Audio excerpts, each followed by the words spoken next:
Good afternoon, everyone. Thank you for being here. In addition to our NYPD detectives, we are joined here this afternoon by Mayor Adams and along with the Manhattan District Attorney Alvin Bragg and his team. Today we are announcing a final apprehension has been made in a long-term investigation into several crimes, including 2 homicides that took place between September of 2021 and August of 2022.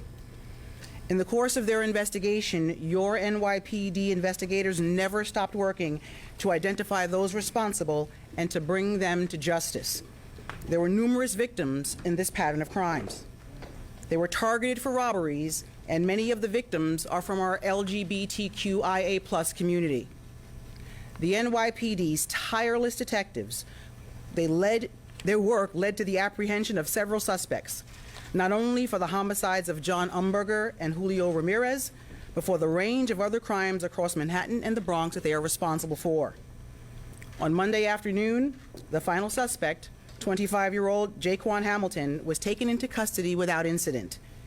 He is being charged in connection with both homicides. This case, once again, epitomizes the relentless work that the women and men of the NYPD perform each day to keep New York City safe. I want to thank the NYPD detectives of the 7th and 9th precincts and of the Manhattan North and Manhattan South homicide squads for their detective work and their dedication to this investigation, as well as the NYPD's Fugitive Enforcement Unit for their careful and precise efforts to apprehend the suspects in this case. Their work is dangerous and crucial to the safety of this city. Lastly, I want to express the NYPD's appreciation to our partners in the DA's office for working closely with our investigators to build the strongest case possible. I will now turn it over to the Chief of Detectives, James Essig.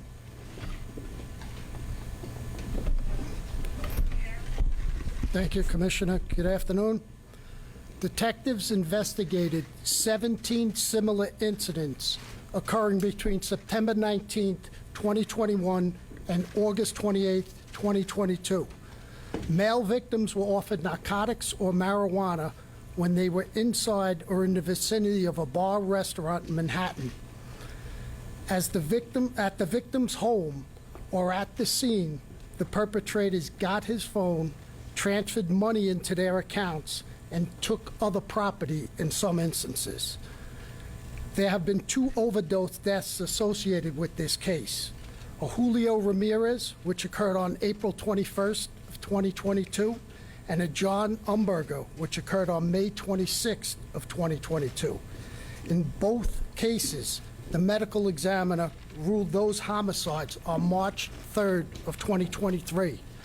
It listed the cause of death as acute intoxication by the combined effects of fentanyl, bifluorofentanyl, cocaine, lidocaine, and ethanol.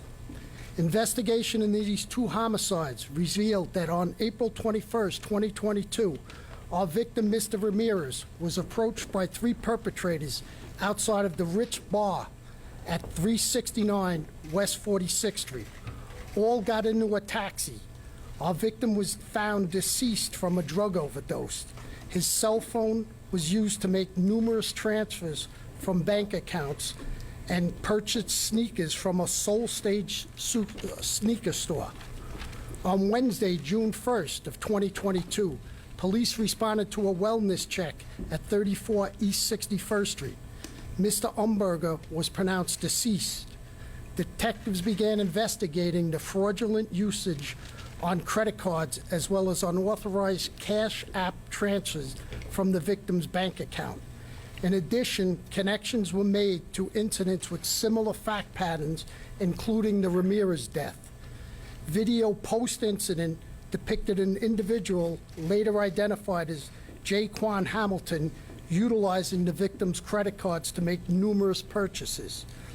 Pre-incident, the perpetrators are seen entering his residence, and post-incident, they are seen leaving the residence in a red Durango. That vehicle was rented to a Robert DeMaio, who was previously arrested in this investigation. A search warrant was executed on a cell phone recovered from Robert DeMaio. Among the results returned were 2 videos depicting Hamilton and DeMaio in the victim's apartment.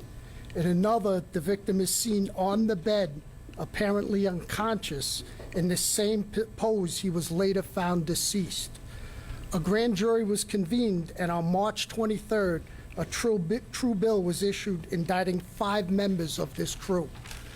3 members, Jacob Barrasso, male 30 with 9 prior arrests, Robert DeMaio, a male 34 with 4 prior arrests, and Jaquan Hamilton, a male 35 with 12 prior arrests, were indicted for the murder of Julio Ramirez. 2 members, Jaquan Hamilton and Robert DeMaio, were indicted for the murder of John Umberger. Barrasco and DeMaio surrendered to police last week. Jaquan Hamilton was arrested without incident yesterday in front of 241 8th Avenue by the Regional Task Force. All are being charged with murder in the 2nd degree, robbery in the 1st degree, grand larceny, and identity theft. With that, I'd like to turn it over to the district attorney.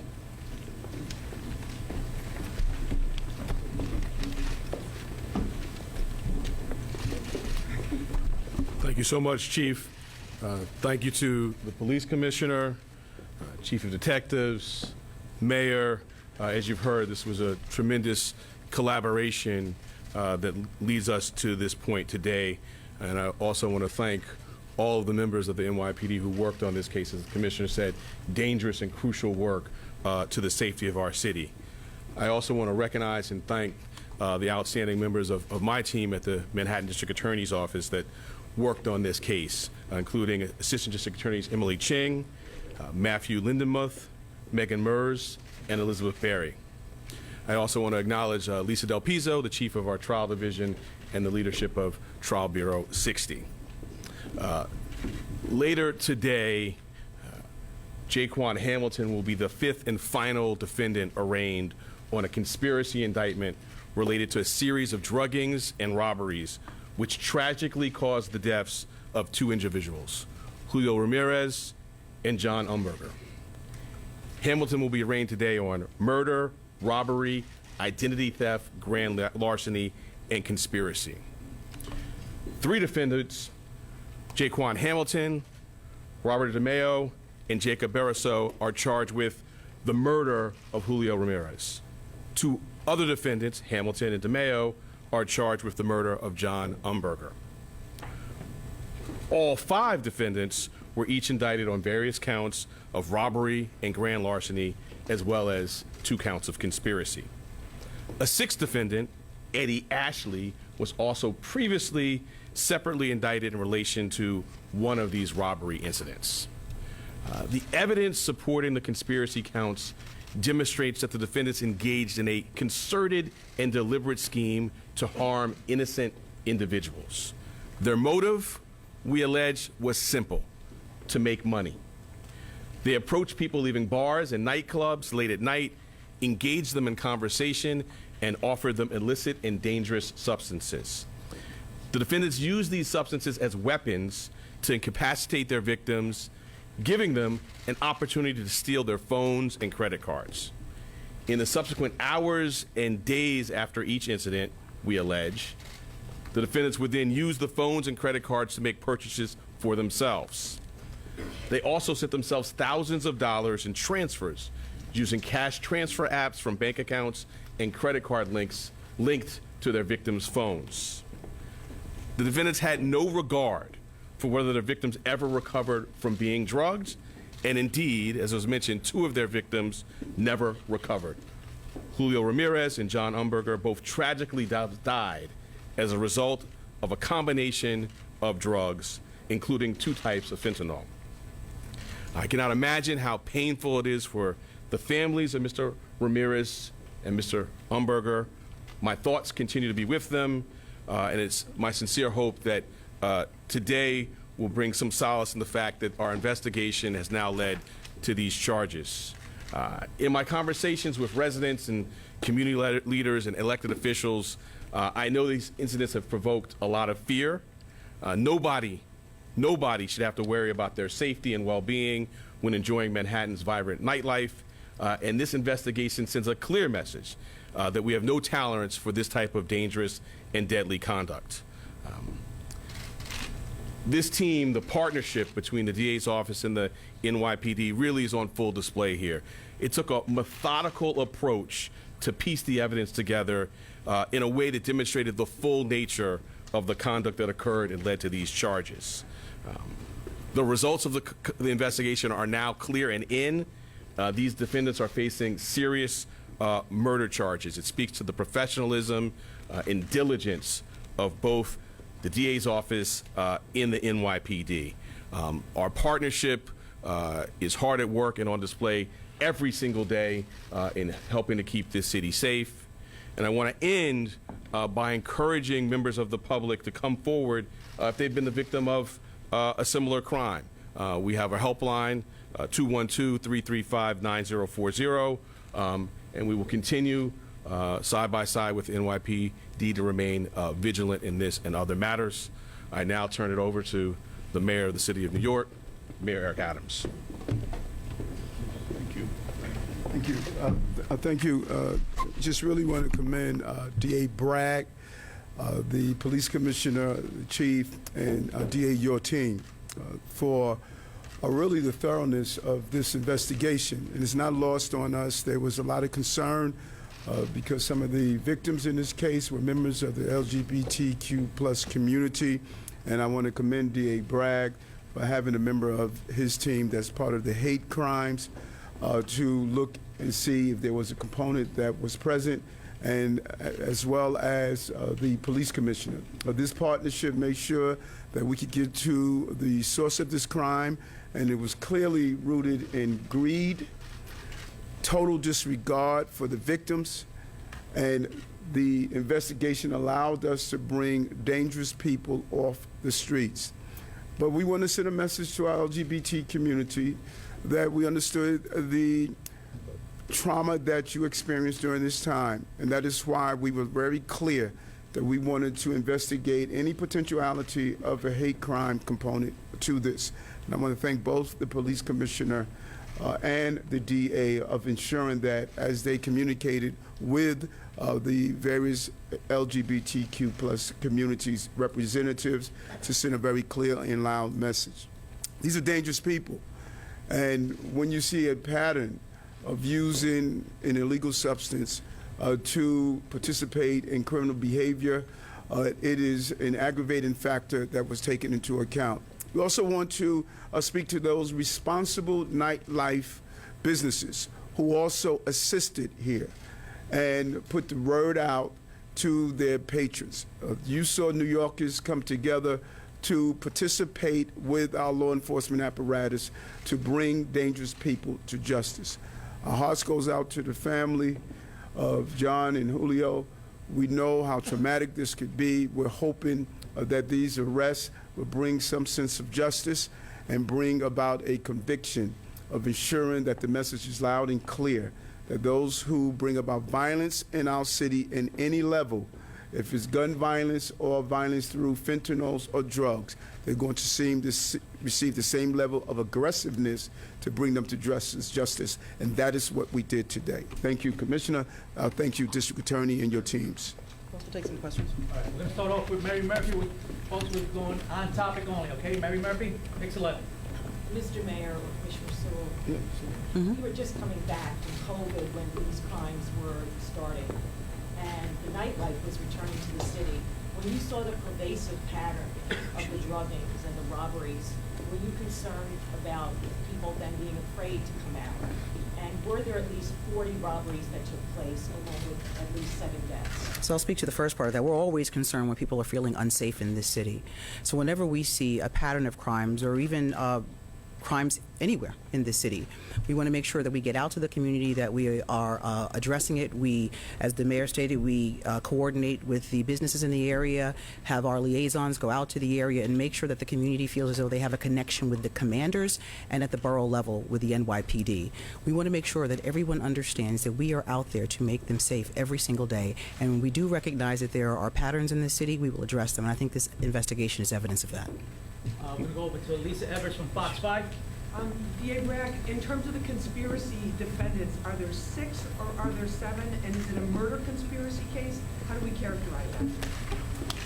So there are two conspiracies charged in the indictment, and there are, if you've got the charging instrument, there are 5 defendants that were mentioned: Mr. Hamilton, DeMeo, Bariso, Butts, and Hoskins on the indictment returned today, and I believe you have the charging instrument. So the overt acts are laid out as the same, and both in the end it's just a conspiracy. We've got the last two. I just want to kind of be very specific here, where we've got conspiracy to commit murder, and then, I'm sorry, conspiracy to commit the robbery, the Class B felony, and the charging and the discussion of sort of the substance was a dangerous instrument. Is that your question? Yeah. Yeah. So that is, and maybe I can call on 88 Ching to sort of go into some more detail about that. To answer your question, there are 5 defendants who are charged with 2 counts of conspiracy in the 4th degree. The conspiracy is to commit a Class B felony, in this case, robbery in the 1st degree, and specifically to commit forcible robbery using a dangerous instrument, the theory in this case being that the dangerous instrument is a dangerous substance. Thank you. All right, we're gonna go over to Tony DeStefano, Newsday. Yeah, for Commissioner Sewell, initially you had said that you enumerated 4 homicides, would appear to be this pattern. And given that the deaths are alleged to have happened through wanton, reckless use of narcotics, mixtures, should we consider this a serial murder case targeting the gay community? Well, I think as we stated, while the many members or many victims in this case are part of the LGBTQIA plus community, the motive was robbery. The motive was for monetary gain. And as it stands out in terms of charging this as a serial investigation, I guess I'll turn that over to the DA's office. The mayor and the commissioner also both been very clear on the targeting of the community in the general sense, right? We all know the locations of these crimes, and we've met with the community leaders and stakeholders, and that's why the matter was staffed with expertise from our hate crimes units and task force. We thoroughly and rigorously reviewed evidence, including looking at things like, as we do in all of these cases, social media, text messages, things like that. And so there's no evidence of targeting under the law. But that does not undo the sort of trauma that we know, and that's why we've been meeting with stakeholders in neighborhoods and communities. And I would also more broadly mention and credit the mayor and his team for funding our office with $1.7 million last year to increase the capacity of our hate crimes unit. We went from about 3 assistant district attorneys with trained expertise to about 20. So we investigate all of these matters rigorously, thoroughly, looking to see if they should be charged as a hate crime. And here, there was no evidence within the 4 corners of the law, but we still stand with the community and continue to meet and address their concerns. Ann Thompson, NBC. Thank you. NBC News has spoken with a half-dozen men who feel that the NYPD initially ignored their complaints. They were all victims of these kinds of crimes, but they feel their complaints were ignored because they're gay men. This investigation took a long time. Were they ignored because the victims are gay men? I'll say categorically no to your question. This was a complex investigation that involved a number of different resources in place to make sure that we were able to bring justice to those responsible. We will never discriminate against anyone in this city. They are all part of our communities, and we will make sure that we address any concerns that they have. This investigation took a long time, but I think the results speak for themselves, that everything was done to make sure we held those accountable who committed these crimes.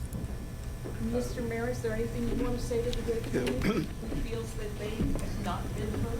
Yeah, no, and you, in these cases, you have to get it right.